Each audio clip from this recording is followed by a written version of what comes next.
na Kiwanuko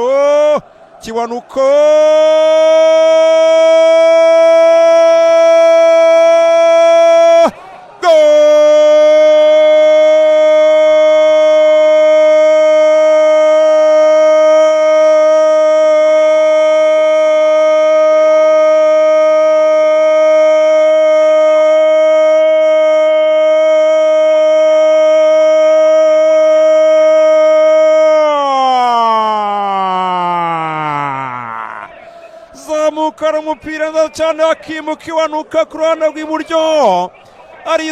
yirukanga nk'ingeragere ku ruhande rw'iburyo arihuta wagira ngo ni inyamaswa y'ishyamba arazamukana umupira arangije acenga defense y'ikipe ya Murandege areba uburyo Memerdo ahagaze amukubita pasi y'amaziwa Memerdo ari kuri shoti rikomeye cyane umupira ugenda ujya mu izamu APR FC kimwe ikipe ya Murandege ubusa ikipe ya Murandege ubusa APR FC kimwe kabisa bafungura amazamu ase ikipe ya APR ku minota 30 arayitanga ku ruhande rw'iburyo bwa Kagege arayigege no penalty ikipe ya APR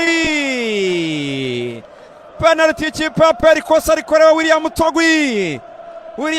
mucomeke umupira uvuye kwa Kagege ariko ose ikipe ya Murandege babasore ikipe ya Murandege bahita bamuterura n'ibiro byose batereka hasi musifuzi w'umunyasomaliya aravuga ati ni penalty angaha ni penalty angaha ndabona William Togwi ari uterera umupira penalty ikipe ya APR William Togwi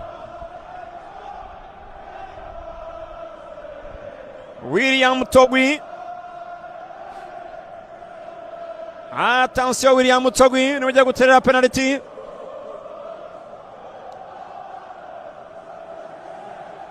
William Togwi attention Munyakote d'Ivoire William Togwi attention reka turebe William Togwi umupira bawukuramo umupira bawukuramo cyane uyu muzamu w'ikipe ya Murandege witwa Enzo pase vava cyane kwa Ruboneka aragena imbere zo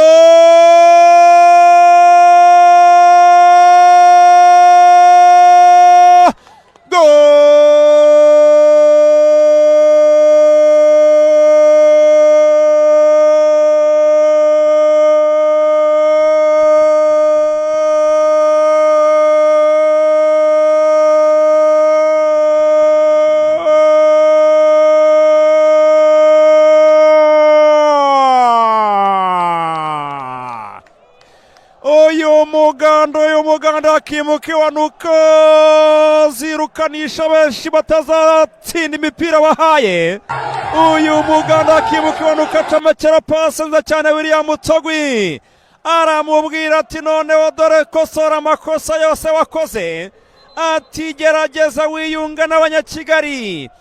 ati gerageza wiyunga na fan club zizanyamukandagira ati gerageza wiyunga n'abafana bakatishije indege zabo bakaza kukureba ati gerageza wiyunga n'umutoza Nabil umunyamaroke ati nyamuneka gerageza twaje guhaha undi nawe aramukundira amubwira ati ibyo uvuze byose reka rwose mbikore tereka mu gitego cya kabiri William Togwi APR FC 2 Murandege ubusa